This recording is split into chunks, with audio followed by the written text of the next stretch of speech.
Hello everyone. Today we'll be talking about variables in JavaScript. Let's get started. All you'll need to do is actually just open up any particular text editor that you would like. I have Visual Studio Code open, in which I also have the name of the file called script.js. And usually if you're coming from a different programming language, let's say like in C++, then usually you would do something like this. You would say, what would you do? FDS. You would type in integer just to state that it's an actual of integer type. And then you would say my number equals 2. So now you have the integer, which is basically saying the actual data type. Okay. And you have your variable, and then you're assigning 2 to that. Okay.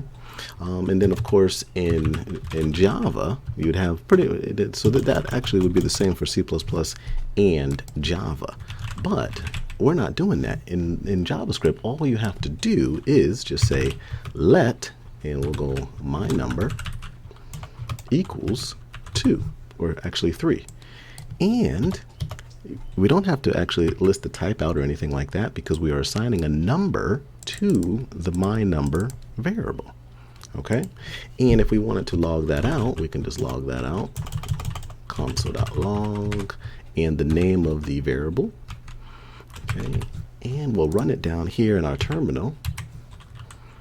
Type in node, and then the name of the file, which is script.js, and then you can see it's actually listed out here.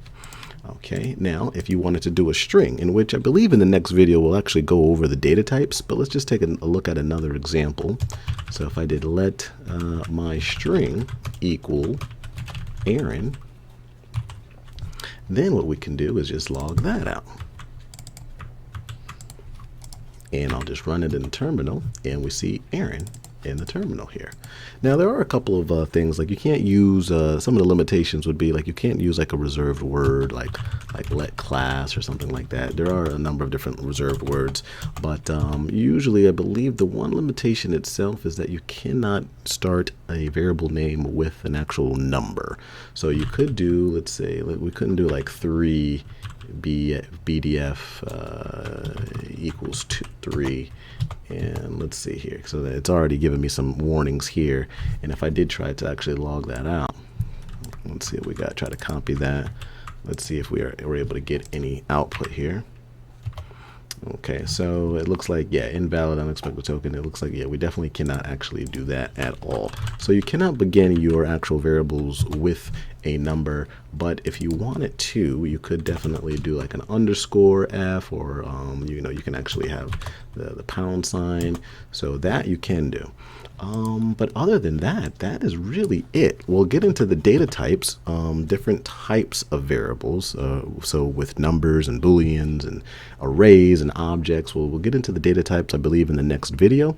But other than that, variables in JavaScript is very forgiving and very simple. Like, subscribe, comment if you have any questions, and I usually take a look at the comment section and I respond back to those relatively quick. And I think that's it. Stack out. Have a good one.